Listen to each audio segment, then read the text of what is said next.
Challenge vous est proposé par Cash Assurance.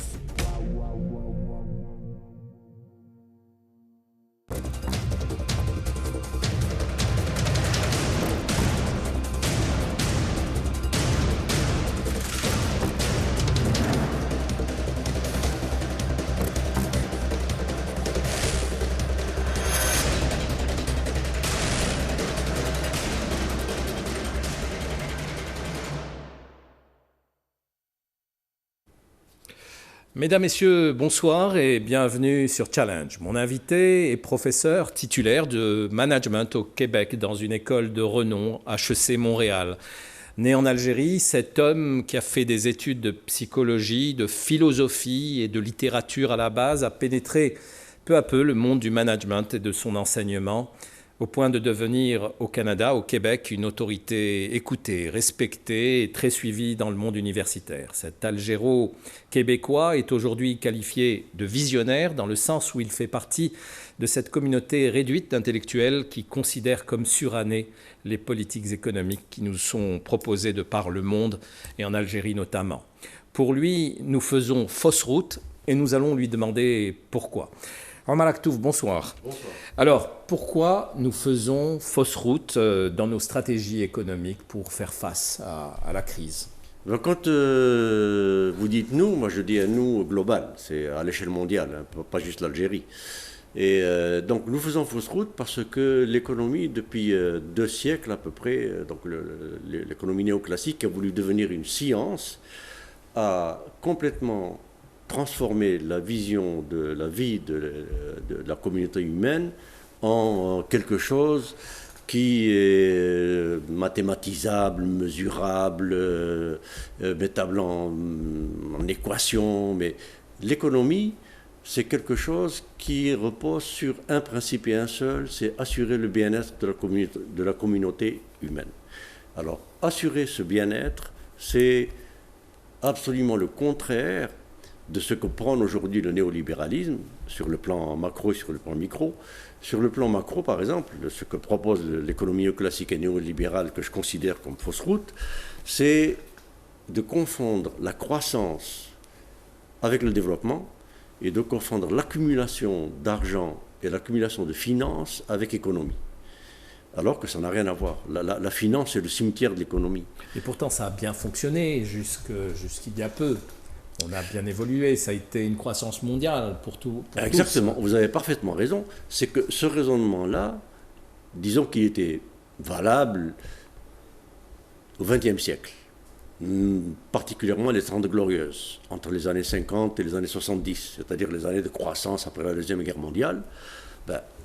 En période de croissance, l'économie management à l'américaine, comme je les appelle, c'est parfait, tout est en croissance, donc vous planifiez, vous faites des stratégies, vous vendez. Mais là, à partir du début des années 2000, nous sommes en décroissance. Et donc, il faut une autre pensée économique complètement différente.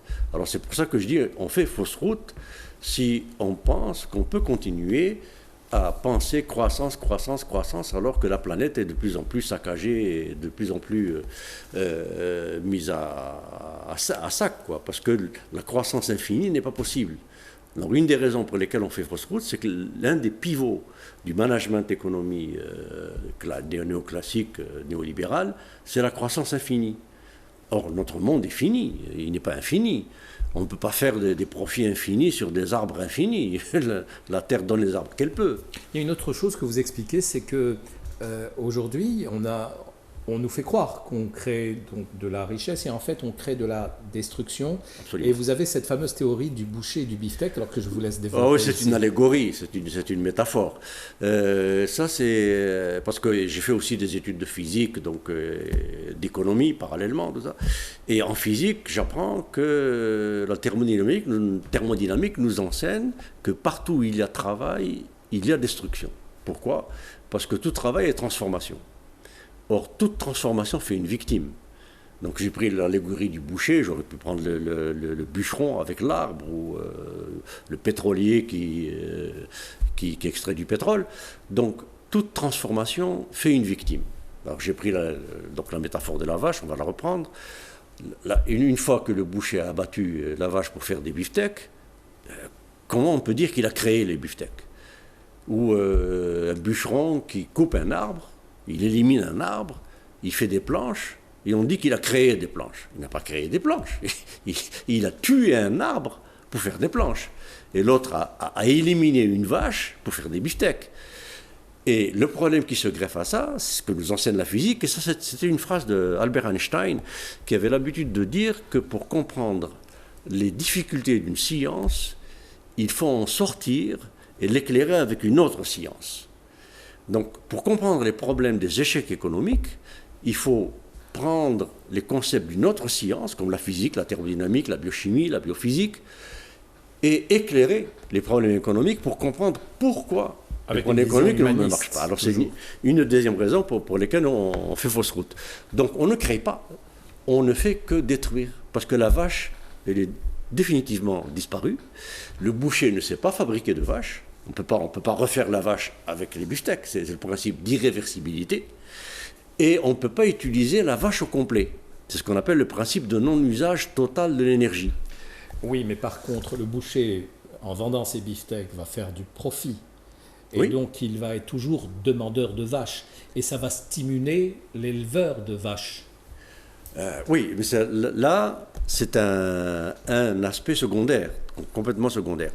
Que le boucher fasse des beefsteaks et fasse de l'argent avec, le problème n'est pas là. Et qu'avec cet argent, il achète d'autres vaches, il n'y a pas de problème. Mais le problème, c'est d'où vient cet argent qui s'appelle profit et qu'il a supposément créé et qui supposément permet indirectement de créer de nouvelles vaches. C'est là que se pose le problème.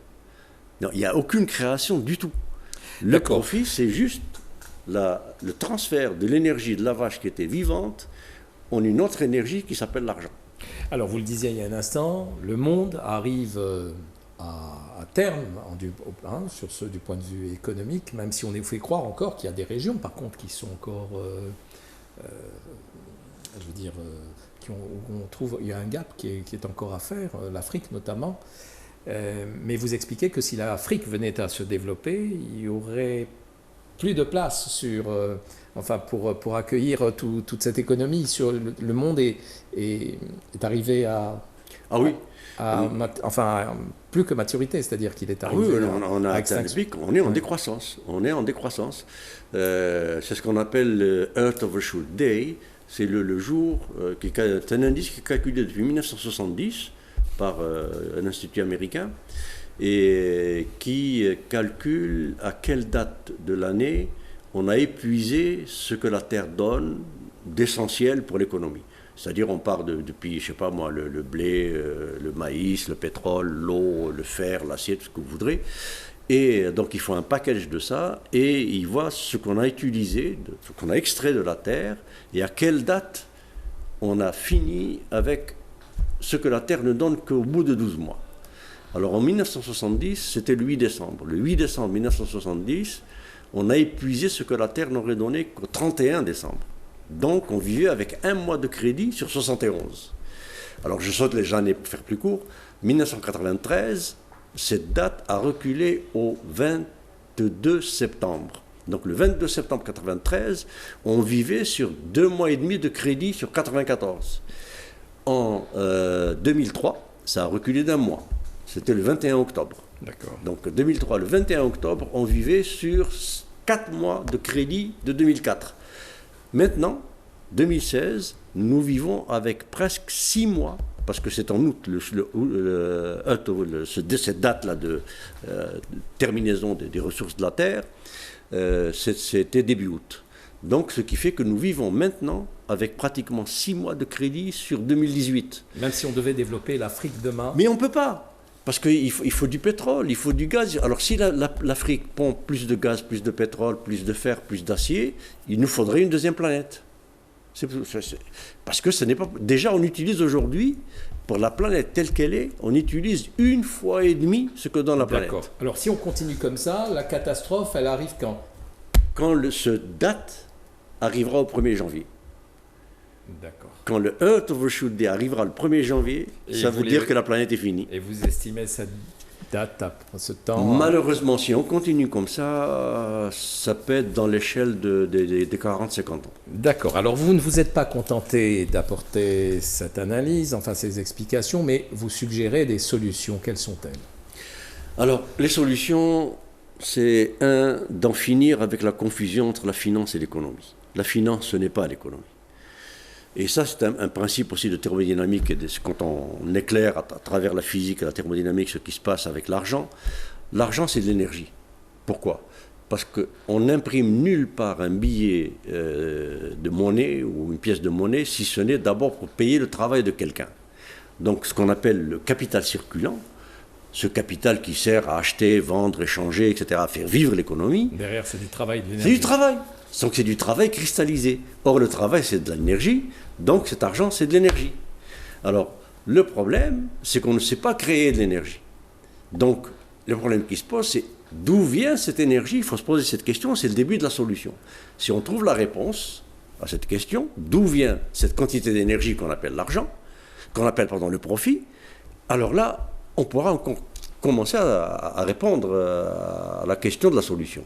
Alors, quand on comprend que ce n'est que du transfert d'énergie, c'est-à-dire la mort, l'élimination de la vache, la destruction de l'arbre, la destruction des milieux naturels pour aller chercher le pétrole, etc., qui fait cette énergie qu'on appelle argent et qu'on appelle profit, alors on comprend qu'on ne peut survivre qu'en respectant les équilibres de cette planète.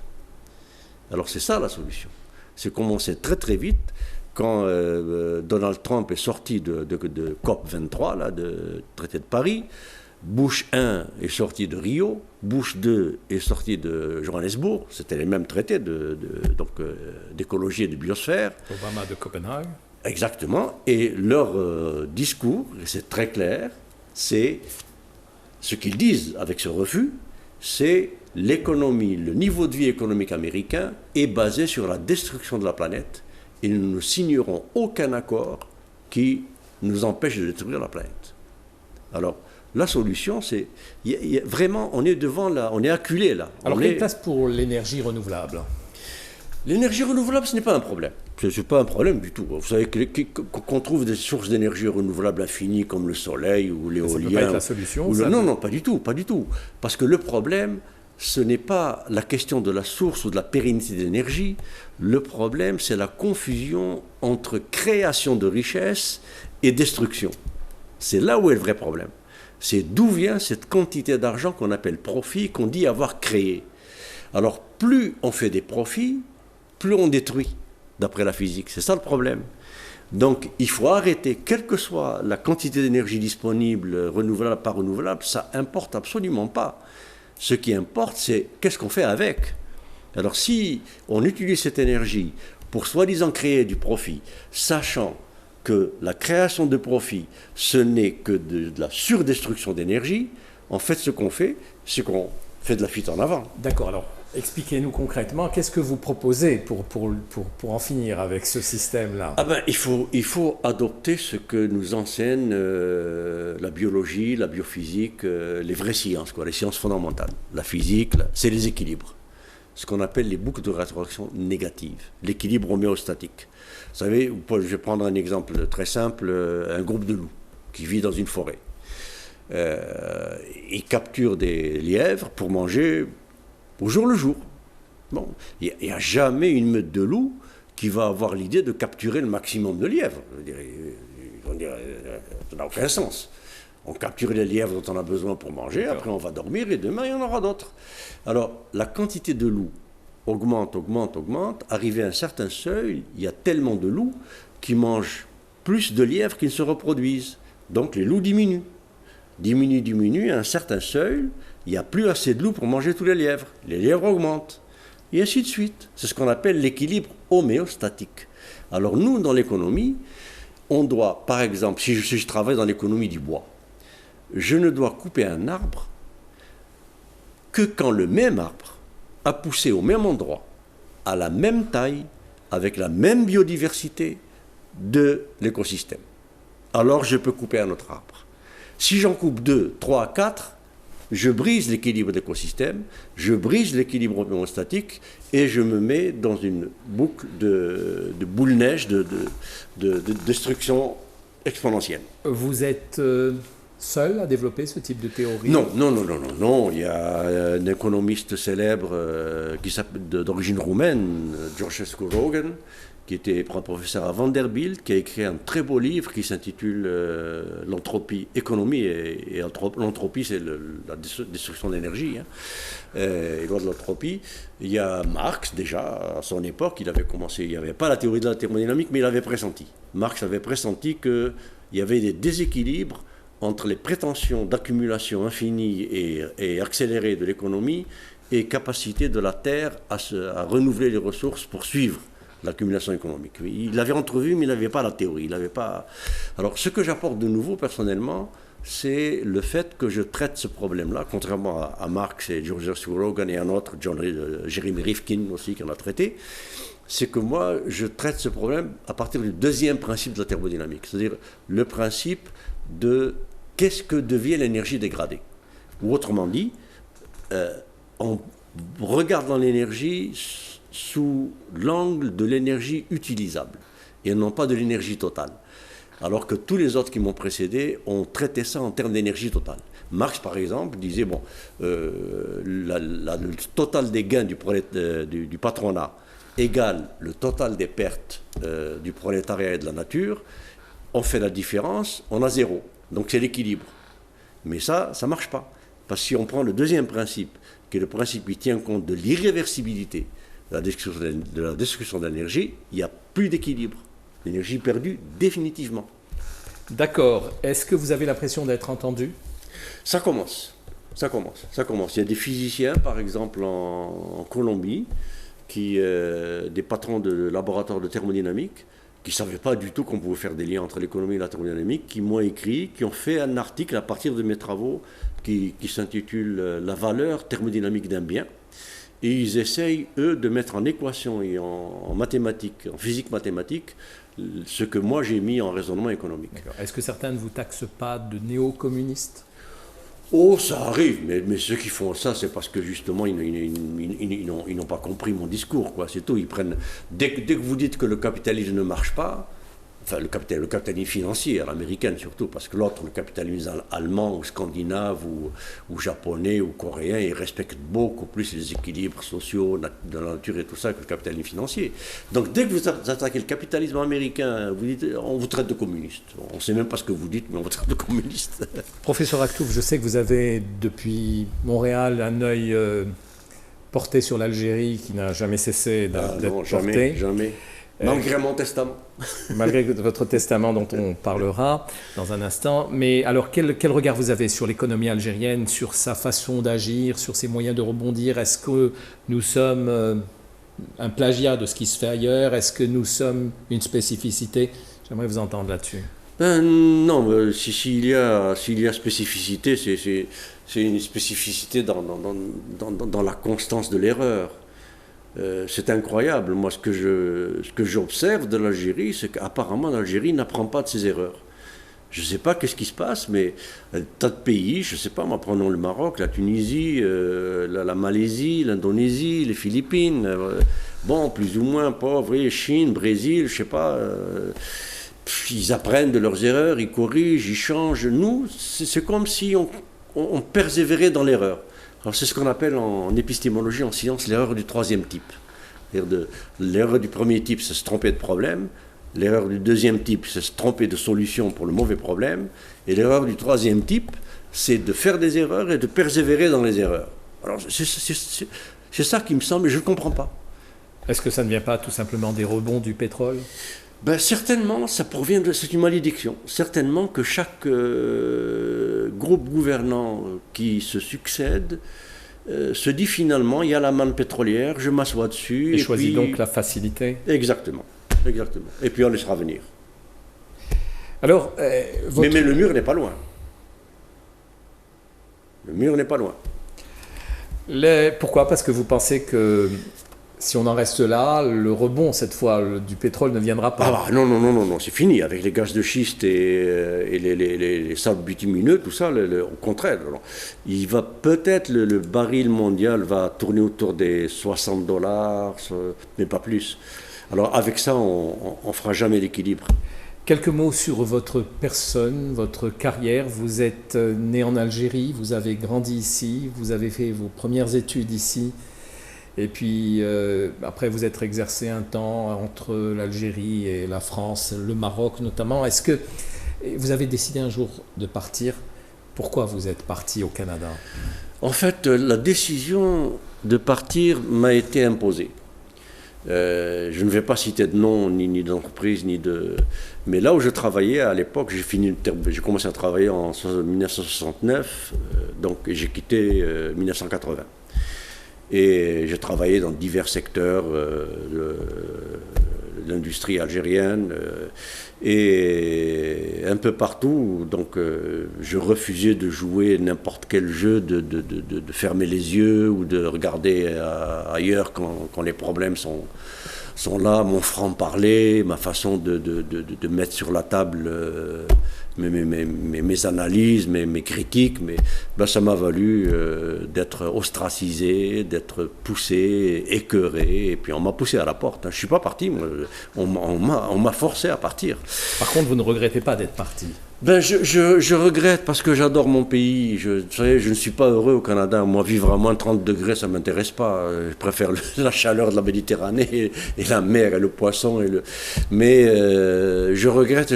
C'est-à-dire, je regrette, oui, ça me fait mal. Ma famille aussi. On a toujours mal à l'Algérie. C'est nos racines. Mais d'un autre côté, c'est un non-retour. Il y a un point de non-retour parce que je ne vois pas ce qui m'inciterait à revenir. Je ne vois vraiment pas ce qui va se... Si c'était à refaire aujourd'hui, je serais obligé de repartir. Et pourtant, vous avez 73 ans, je vous souhaite longue vie. Merci beaucoup. Mais parce qu'avant, les gens de votre âge, quand ils partaient, quand ils émigraient, ils revenaient. Vous, non. Non. Parce que vous sentez aussi que vos enfants n'ont pas l'intention de revenir. Ma vie est là où sont mes enfants. Et puis vous êtes bien établi dans le monde universitaire oui. où vous êtes. Alors, l'année dernière, vous avez encore émis un chant du cygne. Oui. Pourquoi l'avoir fait sous forme d'un testament pour dire encore votre amertume? Écoutez, c'est ce que j'appelle mon amour fou de l'Algérie. Je suis comme un amoureux qui a été conduit pour les mauvaises raisons. C'est un pays que j'adore, et puis ce pays m'a renié, ce pays m'a fait mal, ce pays m'a blessé, ce pays m'a rejeté, et c'est ça que je continue à porter en moi. Et donc ce testament, je l'ai écrit... Vous dites ce pays, en fait, faudrait-il dire peut-être ce système? Absolument, Lucie, vous avez raison. Le système, absolument. Oui. Et donc j'ai écrit... Voilà. Parce qu'on n'arrête pas de me demander de me faire venir à des conférences, des colloques, des trucs. Je fais des analyses sur analyses, j'écris. J'ai le même discours depuis 40 ans ou 30 ans, enfin, sur les grands problèmes, là, sur le néolibéralisme, sur la mondialisation. J'étais l'un des premiers à dire que la mondialisation néolibérale va détruire le monde, quoi. C'est évident.